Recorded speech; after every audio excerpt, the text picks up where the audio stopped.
여러분 벌써 8월입니다. 시간 정말 빠르죠.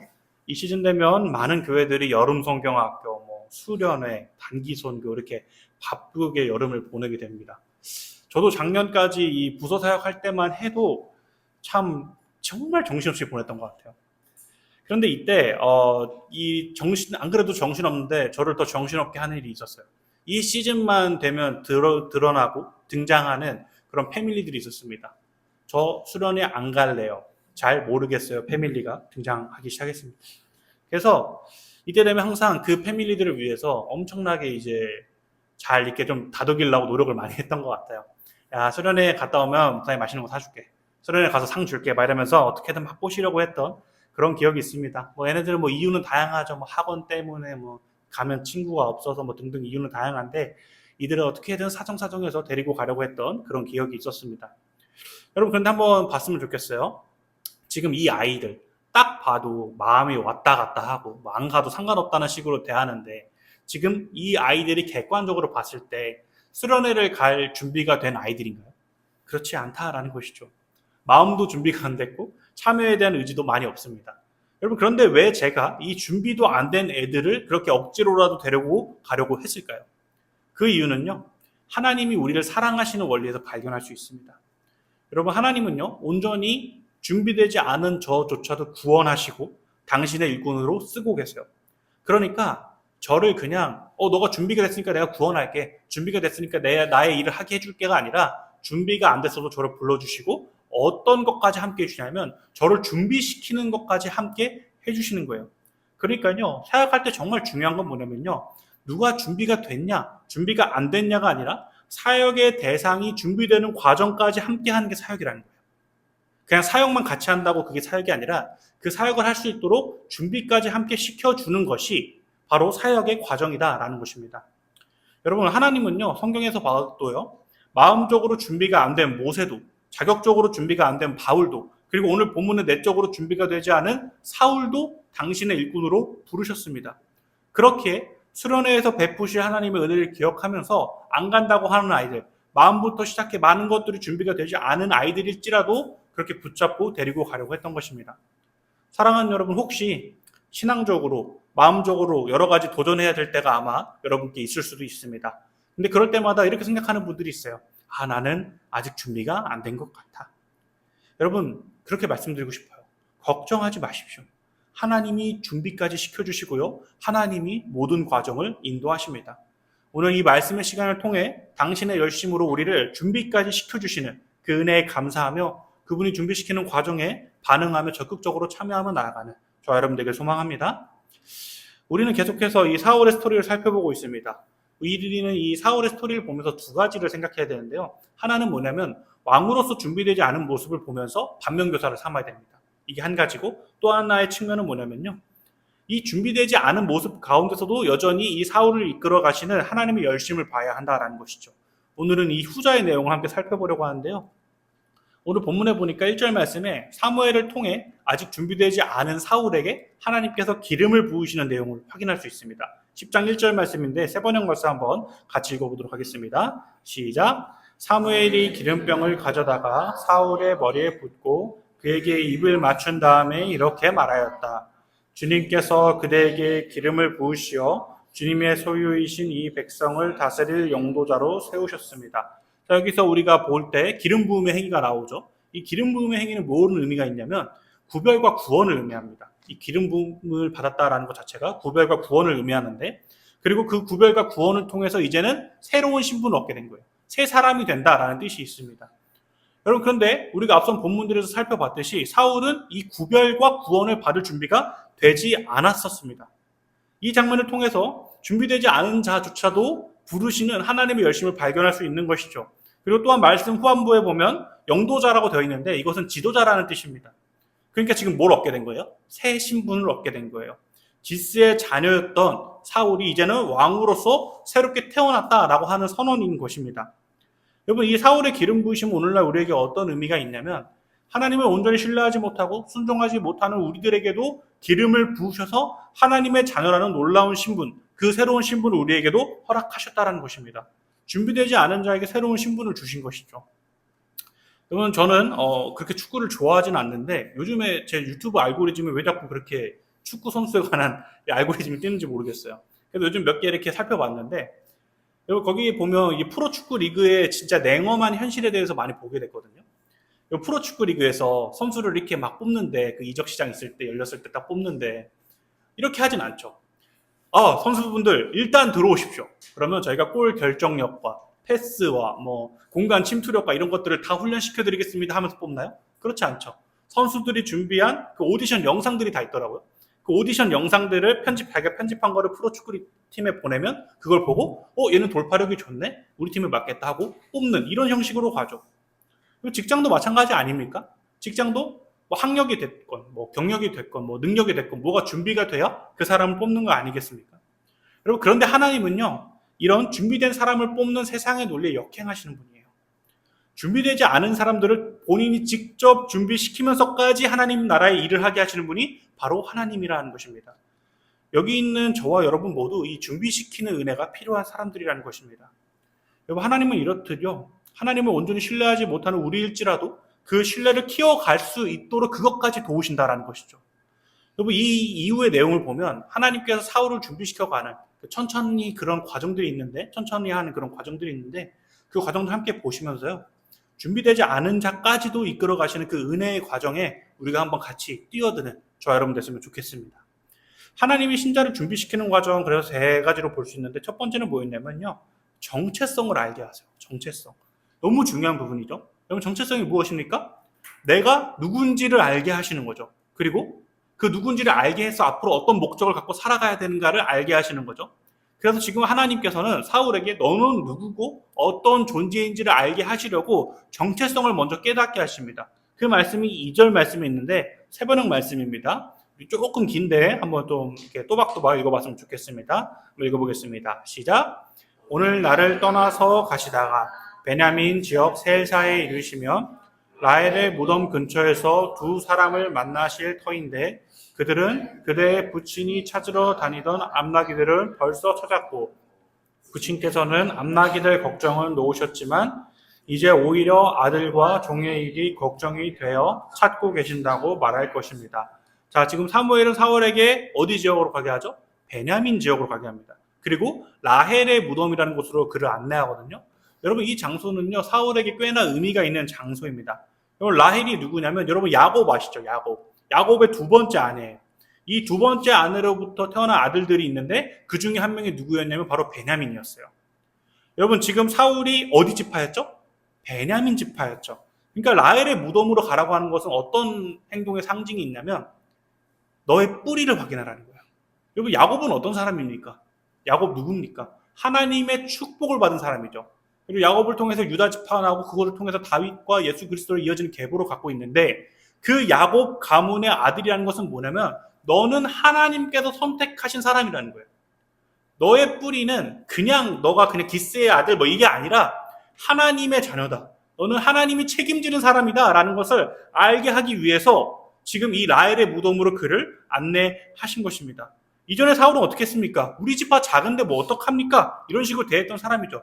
맞습니다. 사사기에서 그 지파가 위기를 맞았기 때문에 그의 가문이 작아진 건 맞아요. 그러나 가문은 작아졌을지라도 이 사람의 뿌리는 어디였습니까? 하나님께서 선택하신 뿌리가 있었다라는 것이죠. 여기서 하나님께서 지금 그의 정체성의 마음을 교정시켜 가시는 것입니다. 여러분, 그렇다면 지금 예배드리고 있는 우리들은 어디서 정체성을 찾아야 됩니까? 우리의 정체성은요, 예수와 십자가에서 찾아야 합니다. 예수와 십자가에서 찾아야 합니다. 하나님은 예수님을 통해 내 사랑하는 아들을 십자가에 달리게 하사 모든 피를 흘려서 살릴 만큼 너는 소중한 나의 위대한 자녀이다. 내가 너를 택했다라는 것을 알게 하셨습니다. 그래서 우리는 이것을 통해서 뭘 할 수 있습니까? 나는 위대한 사랑의 아버지 하나님의 자녀이다라는 출신을 기억하면서 살아가야 한다는 거예요. 그런데 우리가 이 출신 말고 자꾸 다른 출신을 기억하면요, 정체성의 혼란이 오기 시작하는 것입니다. 여러분, 참 안타깝게도 우리가 가정이 됐건 간에 삶의 배경이 됐건 간에 이런 것들을 통해서, 이런 배경들을 통해서, 육신의 배경을 통해서 우리는 우리들의 마음에 다들 쓴 뿌리를 가지게 됩니다. 하나의 예시를 들어드리고 싶어요. 한 목사님께서 어떤 성도님하고 상담하는데 속이 터져 죽을 뻔했대요. 어떤 일이었냐면, 한 아내 집사님이 이제 목사님하고 상담을 했는데, 이 남편분이 좀 다정했으면 좋겠다. 이런 식으로 이제 상담을 한 거예요. 근데 뭐 본인한테는 좀 고사하고, 좀 자녀들한테 좀 다정했으면 좋겠는데, 너무 좀 이렇게, 뭐라고 할까요? 되게 무뚝뚝하고, 이렇게 좀 칼같이 구는 거예요, 자식들한테도. 그러다 보니까 자식들이 너무 힘들어 해가지고 아내분이 이제 남편분한테 얘기를 했대요.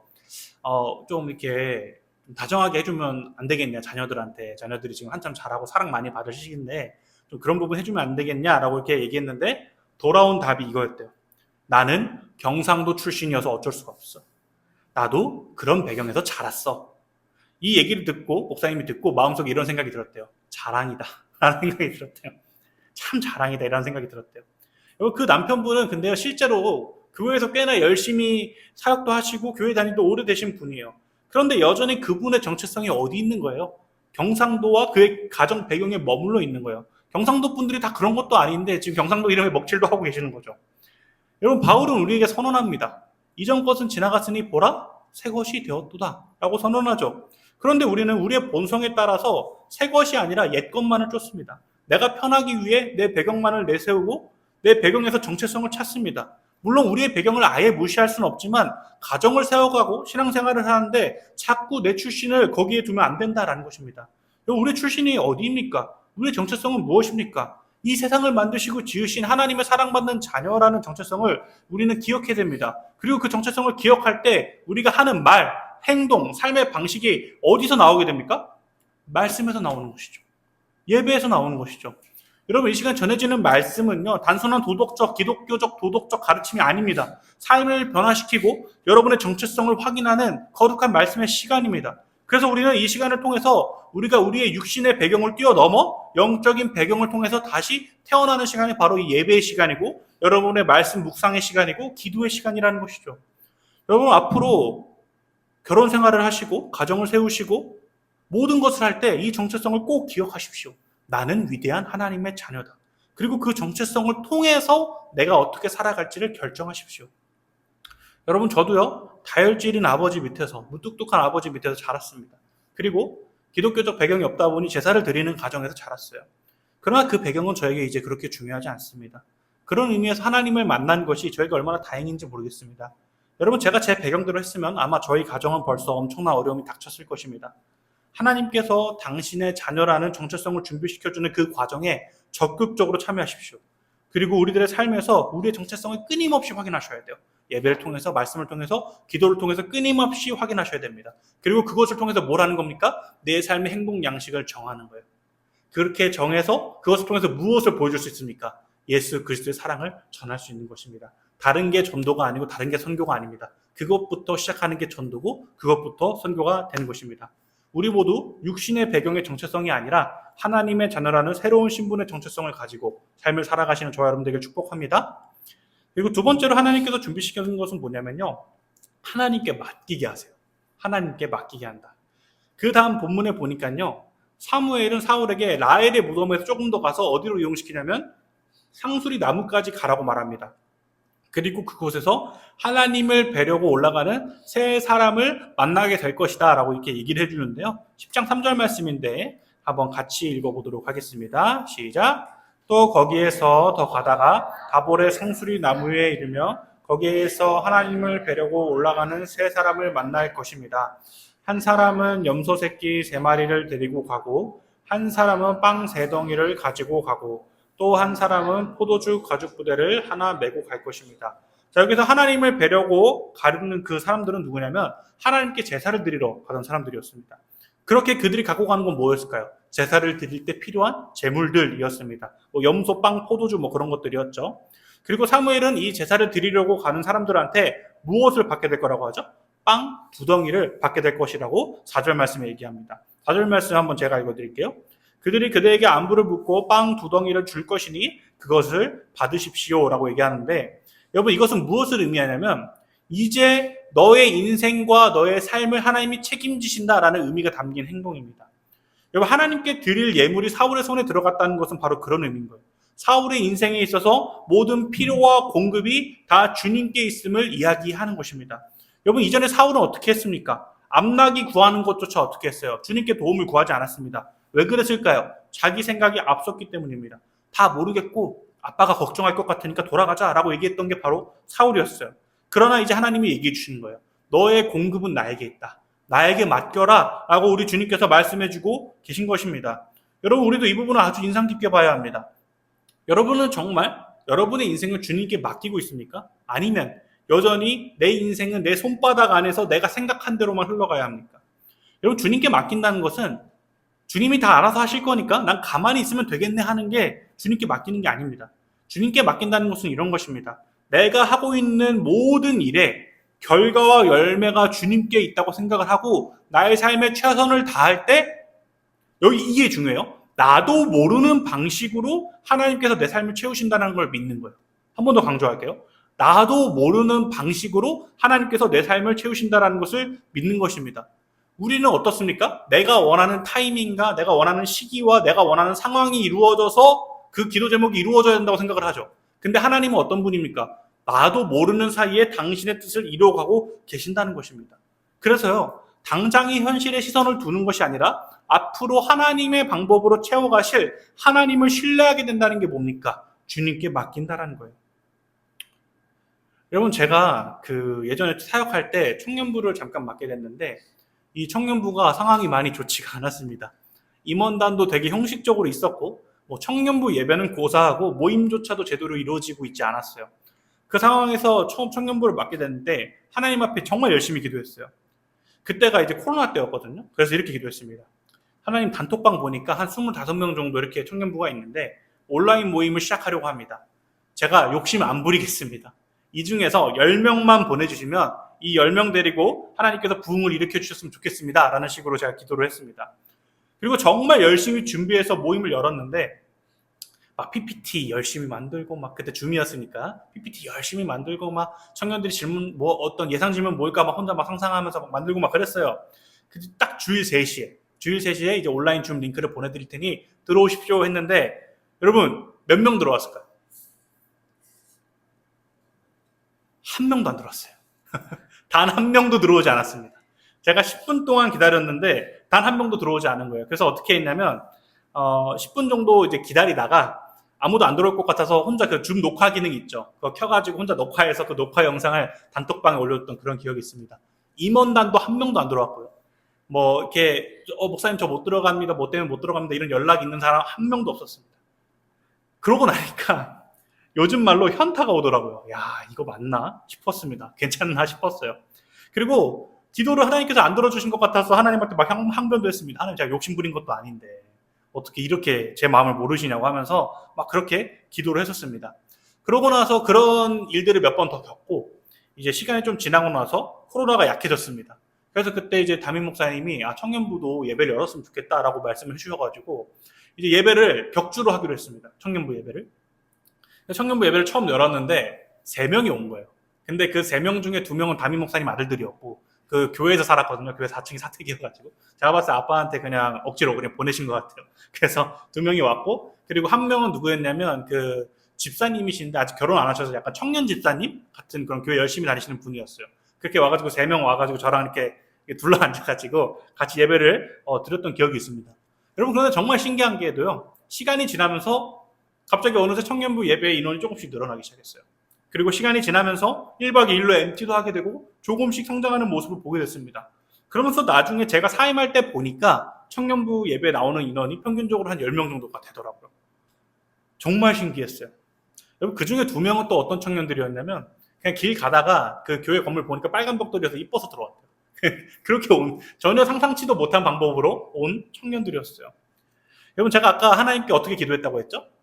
10명만 보내주십시오. 이것을 통해서 부흥했으면 좋겠습니다 라고 기도를 했어요. 지금 제 후임 목사님으로 오신 분이 이제 제 후배 목사님이신데 그분이 맡아서 아주 또 지금 잘 성장을 하고 있어요. 하나님이 제 기도 제목을 다 듣고 계셨던 겁니다. 다만 뭡니까? 하나님의 방법으로 하나님의 시기에 맞게 이루어가고 계셨다라는 것이죠. 여러분, 그 이후부터요, 주님께서 저의 기도를 듣고 계신다라는 것을 인정하게 됐으면서 기도하기 시작했고 주님께 맡기기 시작했습니다. 여러분, 기도는요, 주님께 맡기기 너무 좋은 통로입니다. 꼭 기도 많이 하셨으면 좋겠어요. 아마 우리들의 삶 속에서도 하나님께 맡겨야 되는 부분들이 여러분 있을 것입니다. 돈의 문제가 있고요. 사람의 문제가 있고 신앙의 문제가 있고 등등 맡길 게 분명히 있습니다. 그리고 하나님께 그렇게 맡길 때 하나님은 당신의 속도와 섭리에 맞게 그것을 이루어 가신다라는 것이죠. 여러분 이것을 통해서 우리가 얻을 수 있는 열매가 뭔지 아십니까? 오래 참음이에요. 오래 참음. 하나님은 그것을 통해서 저를 준비시켜 가신 것이죠. 네 속도 말고 내 속도에 할 거다. 이 세상은 내가 운행한다라는 것을 그때 배웠어요.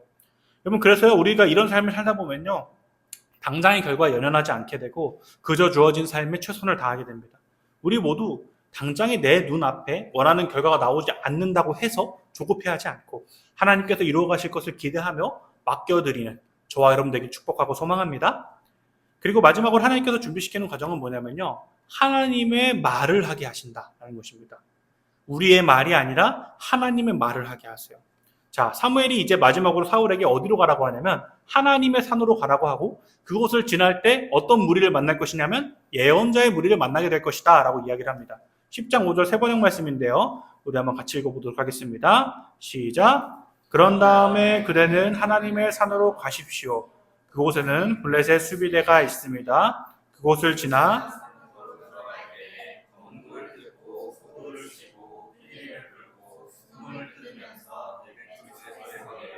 예언자의 무리를 만날 것입니다. 그들은 모두 춤을 추고 소리를 지으면서 예언을 하고 있을 것입니다. 자, 이렇게 예언자의 무리를 만나게 된다고 했는데 이 예언자의 무리를 만나면 너에게 엄청난 일이 일어날 것이다 라고 되어 있는데 10장 6절에 이렇게 되어 있어요. 제가 읽어드릴게요. 그러면 그대에게도 주님의 영이 강하게 내려 그들과 함께 춤을 추고 소리를 지르면서 예언을 할 것이며 그대는 전혀 딴 사람으로 변할 것입니다 라고 이야기를 하고 있습니다. 여러분 사울도요 지금 예언을 하는 무리처럼 주님의 영이 강하게 내려서 예언을 하게 되는 딴 사람이 된다고 얘기하는 것이죠. 여러분 여기서 예언을 우리는 보통 미래에 대한 예측 정도로 우리가 예언을 볼 때가 많은데 여러분 예언은요 성경이 말하는 예언은 그렇지 않습니다. 성경이 말하는 예언은 무엇이냐면 하나님의 말을 하는 것, 하나님의 뜻하시는 바를 이야기하는 것이 예언입니다. 그게 뭐 미래에 관한 게 됐건 현재에 관한 것이 됐건 그 시점은 그렇게 중요하지 않아요. 중요한 건 뭡니까? 하나님의 뜻과 하나님의 마음을 말하게 되는 것이 바로 예언이라는 것입니다. 그러면 이전에 사울은 무슨 이야기만 했습니까? 자기 얘기만 했어요. 자, 이제 너가 왕이 돼야 된다라고 얘기했을 때 뭐라고 했습니까? 제가요? 제가 왕이 된다고요? 그 안에 하나님의 뜻과 하나님의 마음은 없었어요. 그런데 지금 주님의 영이 강하게 임하니까 그가 딴 사람이 됐다고 지금 성경에 얘기하는데 그 변화는 이제 사울이 자신의 말이 아닌 하나님의 말을 하는 사람으로 바뀐 변화에 대해서 이야기하는 것입니다. 오죽하면 그 당시 사람들 사이에 이런 속담이 생겨요. 12절 말씀인데 제가 읽어드릴게요. 거기에 사는 한 사람이 다른 예언자들은 어떻습니까? 그들의 아버지가 누구라고 생각하십니까? 하고 물었으므로 사울마저도 예언자가 되었는가 하는 속담이 생겼다. 여러분 이 속담이 왜 생겼냐면 사울은 이전에는 예언을 하는 사람들과는 거리가 먼 사람이었어요. 그냥 아버지의 심부름을 하는 그냥 평범한 소년이었습니다. 그런가 그에게 이제 강력한 영이 임하니까 하나님의 말을 하는 예언자로서의 모습을 갖추게 된 것입니다. 여러분 오늘날 우리들에게도 이런 변화가 필요합니다. 자신의 말을 하던 사람에서 하나님의 말을 하는 사람으로의 변화가 우리 모두에게 필요하다는 것입니다. 여러분 교회만 다닌다고 그리스도인이 아니라 나의 삶에서 하나님의 말을 하는 사람이 되는 것. 내 주장만 펼치는 게 아니라 양보하고 섬기는 말을 하며 사랑과 따뜻한 말을 전하는 이가 되는 것. 그것을 통해서 그리스도의 사랑을 보이는 것이 하나님의 말을 하는 사람들이라는 것입니다. 여러분, 여러분의 입술 속에는 무엇이 담겨 있습니까? 정죄와 악독과 내 의견만 가득한 그 말들만 가득합니까? 아니면 하나님을 향한 감사와 찬양, 이웃을 향한 은혜와 용서와 자비, 악한 세상을 향한 거룩한 분노, 이런 말들이 우리 입속에 가득하십니까? 시편 19편 14절은 이렇게 얘기합니다. 나의 반석이시오 구원자이신 주님, 내 입의 말과 내 마음의 생각이 언제나 주님의 마음에 들기를 바랍니다. 사랑하는 여러분, 말 함부로 하지 마십시오. 하나님의 뜻이 담긴 말을 하십시오. 우리 삶의 대부분은요, 말 한마디로 싸움이 일어나고 말 한마디로 갈라지기 시작합니다. 성경에서도 그래서요, 수도 없이 이 말의 지혜를 구해야 하고 말의 위험성에 대해서 이야기하고 있는 것입니다. 그렇게 우리도요, 주님의 영, 성령을 의지하여 말하는 것을 우리는 구해야 한다라는 것이죠. 우리들의 가정과 교회, 직장에서 하나님의 말을 하는 사람들 되기를 모두 축복합니다. 또 그렇게 되어서요, 우리에게 선포되어진 말 속에서 예수 그리스도의 희생과 사랑의 흔적이 나타나기를 소망합니다. 자, 우리는 지금까지 이 하나님께서 준비되지 않은 자를 어떻게 준비시켜 가는가, 이 은혜의 과정들을 살펴봤죠. 정체성이랑 여러 가지 봤는데, 여러분 이 세 가지 과정을 축약하면요, 정체성, 신뢰, 언어예요. 정체성, 신뢰, 언어, 이런 것들을 하나님께서 준비시켜 가신다라는 것을 우리는 알 수 있습니다. 자, 그렇다면요, 이 준비되지 않은 자를 은혜로 준비시키는 이 과정에 좀 우리가 적극적으로 참여하면 너무 좋겠죠. 어떻게 또 적극적으로 참여할 수 있을까? 그 답은요, 사울에게 강력한 주의 영이 임했던 것처럼 우리에게도 주의 영이 강력하게 임하는 역사가 필요하다라는 것입니다. 이거 여러분, 우리가 이것을요, 우리가 흔히 아는 네 글자, 뭐가 있을까요? 성령 충만. 성령 충만이 우리에게 필요하다라는 것을 우리는 알아야 한다라는 것입니다. 그래서 오늘의 적용은 딱 하나예요. 여러분, 성령 충만을 구하셔야 됩니다. 정말로 성령 충만을 구하셔야 돼요. 여러분, 우리가 성령 충만을 알려면요, 이 말씀 보면 너무 잘 알 수 있어요. 에베소서 5장 18절 말씀인데 제가 읽어드릴게요. 술 취하지 말라, 이는 방탕한 것이니 오직 성령으로 충만함을 받으라 라고 되어 있죠. 우리가 너무 잘 아는 말씀이죠. 이것을 우리가 이해하기 위해서는 좀 편하게 해석해서 읽으면 이렇게 됩니다. 충만이라는 단어를 중심으로 보시면, 술에 충만하지 말라, 이는 방탕한 것을 낳는다. 그 대신 뭐에 충만하라고 하죠? 성령에 충만하라고 합니다. 여러분, 사람이 술에 취하면 어떻게 됩니까? 변하죠. 딴 사람이 됩니다. 겁이 없어집니다. 그리고 자기 중심적으로 말하기 시작합니다. 내가 얼마나 고생했는데, 내가 얼마나 힘든데 라고 얘기하면서 점점 어디로 갑니까? 자신의 내면에 있는 어려움들을 이야기하거나 감정적으로 변하기 시작하죠. 그리고 컨트롤이 안 되기 시작하면서 말이든지 행동이든지 가볍게 변하게 됩니다. 전부 내 중심적으로 세상을 바라보게 되는 것이죠. 그게 술에 취하고 술에 충만하면 일어나는 일이죠. 여러분, 그런데 반대로 성령의 충만함을 받으면요, 하나님의 영으로 충만함을 받으면 다른 의미에서 딴 사람이 됩니다. 내 중심이 아니라 하나님 중심적으로 말을 하게 되고 그런 삶을 추구하게 됩니다. 이전에는 내 어려움만 얘기했던 사람이 다른 사람들의 어려움을 들을 수 있는 귀가 열리기 시작합니다. 이전에 내 맘대로 말하던 사람이 성령으로 하나님의 말을 하게 됩니다. 이전에 돈이라며 환장하던 사람이 어려움을 겪는 이들에게 물질을 내놓고 섬기게 됩니다. 이 역사가 어디에 있었습니까? 초대 교회에서 일어났죠. 자기의 것들을 다 내려놓는 역사가 일어났죠. 그리고 이전에 비교의식에 찌들어 있던 모든 사람들이 하나님의 자녀라는 정체성을 가지고 당당하게 이 세상을 살아가게 된다라는 것입니다. 무엇입니까? 완전 딴 사람이 되는 것이죠. 그게 성령 충만이에요. 여러분, 성령 충만은요, 갑자기 기도하다가 뒤로 자빠지는 게 성령 충만이 아닙니다. 성령으로 내 안이 가득해서 하나님 중심적으로 나의 삶의 구석구석이 변하기 시작하는 것, 그것이 성령 충만입니다. 여러분, 우리가 이 성령 충만을 받잖아요. 그럼 오늘 우리가 설교에서 봤던 그 하나님의 준비 과정에 알아서 참여하게 됩니다. 성경 곳곳에서 그것을 증언하고 있어요. 로마서 8장 16절 말씀 제가 읽어드릴게요. 성령이 친히 우리의 영과 더불어 우리가 하나님의 자녀인 것을 증언하시나니, 뭘 알게 하십니까? 정체성을 알게 하시죠. 근데 누가 알게 하신대요? 성령이 알게 하신대요. 고린도전서 2장 12절 말씀, 우리는 세상의 영을 받은 것이 아니라 하나님께서 오신 영을 받았습니다. 그것은 하나님께서 우리에게 은혜로 주신 선물들을 우리로 하여금 깨달아 알게 하시려는 것입니다. 무엇을 알게 하십니까? 우리에게 오는 모든 게 다 누구에게 달려있는 거예요? 하나님께 달려있음을 알게 하는 거죠. 그럼 어떻게 됩니까? 하나님께 내 인생을 맡기게 되는 것이죠. 그러면서 마지막으로 마태복음 10장 말씀이에요. 너희를 넘겨줄 때 어떻게 또는 무엇을 말할까? 염려하지 말라. 그때 너희에게 할 말을 주시리니 말하는 이는 너희가 아니라 너희 속에서 말씀하시는 이 곧 너희의 아버지의 성령이시니라 라고 얘기하고 있죠. 지금 뭘 얘기하고 있는 거예요?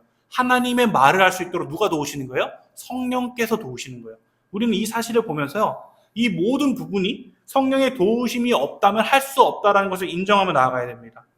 그래서 우리에게 필요한 것이 무엇입니까? 성령 충만이라는 것입니다. 자, 그럼 이렇게 질문할 수 있을 것 같아요. 목사님 잘 알겠는데, 그러면 성령이 충만하려면 어떻게 해야 됩니까? 그 답은 아주 간단합니다. 성령이 역사하시는 통로에 우리가 있으면 돼요. 뭐라고요? 성령이 역사하시는 통로에 우리가 있어야 됩니다. 성령은 어떻게 역사하십니까? 말씀으로 역사하시죠. 말씀을 볼 때 우리들의 마음을 조명하여 주셔서 그 말씀이 무슨 뜻인지 알게 하십니다. 기도를 통해 또 역사하시죠. 기도를 통해 하나님의 마음이 무엇인지 알게 하십니다. 그리고 가장 강력하게 역사하시는 것 중에 하나가 뭡니까? 예배입니다. 예배를 통해 우리가 어떻게 살아가야 할지를 알게 하십니다. 이 성령이 역사하시는 통로에 우리가 서 있으면요, 성령의 충만을 우리는 경험할 수 있습니다. 사람들은요, 내가 성령이 충만하게 역사하시는 그 통로에 서 있지도 않으면서 신앙이 좋길 바래요. 여러분 죄송해요. 하나님 정직하신 분입니다. 하나님은 함부로 갑자기 신앙이 좋게 만드시는 분이 아니에요. 하나님께서 통로를 만드시고 그 통로에 서서 우리가 함께 그것에 반응하며 성장하길 원하시는 하나님이라는 것을 여러분 기억하셔야 됩니다. 그래서 제가 사역하면서요, 욕을 먹더라도 맨날 얘기했던 것이 있어요. 아무리 바쁘더라도 묵상과 기도와 예배는 절대 빠뜨리면 안 됩니다라고 항상 얘기했어요. 여러분 그것을 빠뜨리면요, 장담하는데 절대 신앙생활 할 수 없습니다. 종교생활은 할 수 있어요. 이력서에 기독교인이라고 적을 수는 있습니다. 그러나 신앙인인지는 자기 스스로 의심해 봐야 합니다. 사랑하는 여러분, 하나님께서 주신 통로들을 통해서요, 성령의 충만함을 누리시길 축복합니다. 내 안에 하나님의 것들로 가득 채우십시오. 그러면요, 여러분은 딴 사람이 될 것입니다. 우리의 연약함을 도우시는 성령님과 함께 우리를 준비시켜 가시는 그 하나님의 놀라운 열심 앞에 마음 다해 참여하는 저와 여러분 되시길 축복하고 소망합니다. 말씀을 맺으려고 합니다. 여러분 어떤 신학자가 하나님을 이렇게 표현했어요. 추적하시는 하나님. 추적하시는 하나님. 절대 놓치지 않으신다라는 것입니다. 정말 끈질기시죠. 하나님은 늘 우리의 모습이 어떻지 간에 당신의 자녀로 성장하게 하시며 당신의 백성으로 살아갈 수 있게끔 우리를 준비시키시는 하나님입니다. 우리가 준비가 됐고 안 됐고는 그렇게 중요하지 않습니다. 하나님께서 다 준비시키십니다. 우리가 구할 것은 뭡니까? 성령 충만입니다. 예배를 통해서, 말씀을 통해서, 기도를 통해서 내가 누군지를 알고 하나님께 인생을 맡기며 하나님의 말을 하며 살아가는 것입니다. 여러분 이 과정 속에 우리는 함께 들어서게 됐습니다. 그렇기에 우리는 이제 주님 다시 오실 때까지 주님께서 보내주신 가장 위대한 선물 무엇입니까? 성령님. 성령님 의지하면서요, 이 아름다운 준비의 과정에 기쁨으로 참여하시는 저와 여러분 되시길 소망하고 축복합니다.